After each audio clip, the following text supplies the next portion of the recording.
There's a man in California. His name is Nidal. He filed a suit against his school district and said because they use in the Pledge of Allegiance one nation under God, and he sued them.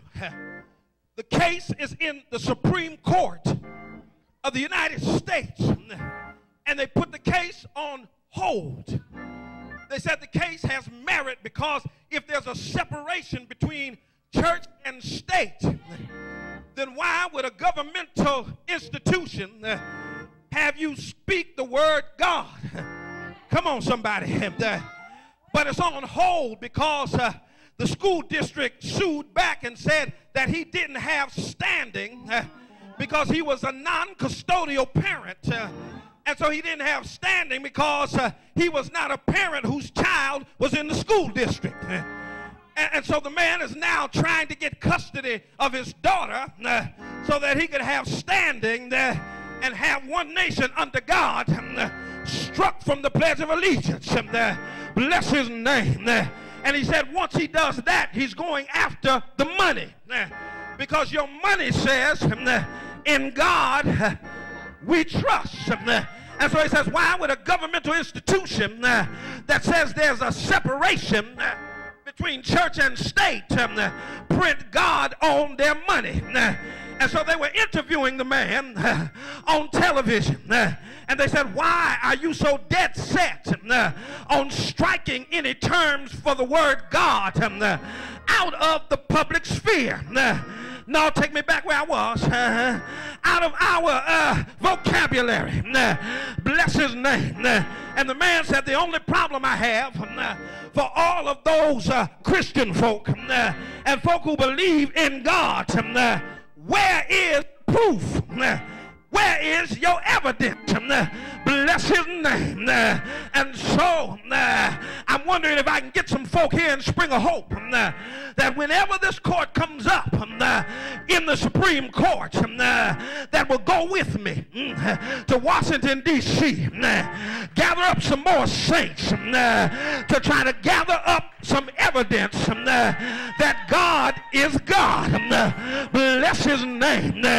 You see, in law school, they have what they call mock trials. And as I close, I just want to have a mock trial. Bless his name. And I want to defend God. And I just want to bring forth several points of evidence. Bless his name. And so here's what we're going to do. When I call forth the evidence, if you are part of that evidence, I want you to stand up and say, I am the evidence. Bless his name. Now y'all down, court is now in session. Bless his name. Well, who are you, sir? I'm Talbert Swan from Springfield, Massachusetts. And my client, God, is on trial. And before I close this case, I'm going to prove that he's guilty of being God. Bless his name. And so, Your Honor, I just want to call Exhibit A. There's some folk that was sick and couldn't get well. Bless his name. And they know that he is Jehovah Rapha, the God that heals. If that's you, stand up and say, I am the evidence, for he was wounded for my transgression, he was bruised for mine iniquity, the chastisement of my peace was upon him, and by my stripes you are healed. Bless his name. Exhibit B.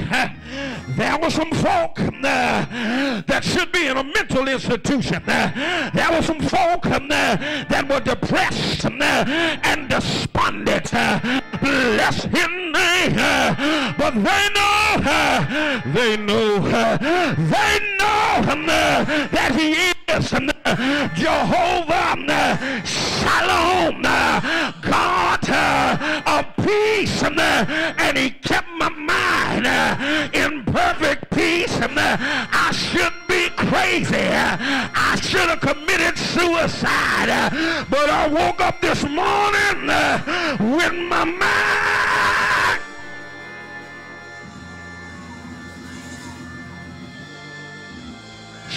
stayed on Jesus.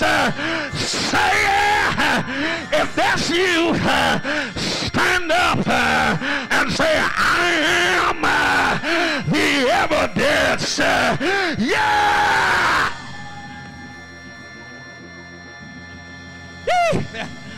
I just want to present just one more exhibit. Look at somebody, say, Exhibit C.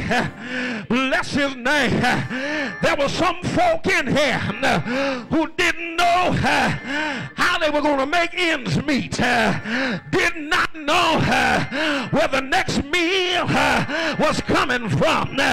Did not know how they were going to keep the house from going into foreclosure. Did not know how they were going to keep the car from being repossessed. Did not know that they were going to get a pink slip on the job. Bless his name. But they will stand up and tell you that my client is Jehovah Jireh, the God that will provide. Bless his name. He picked me up. He turned me around. He placed my feet on solid ground. The devil thought you were gonna die, but God lifted you. God made a way for you. God brought you out. Say yeah.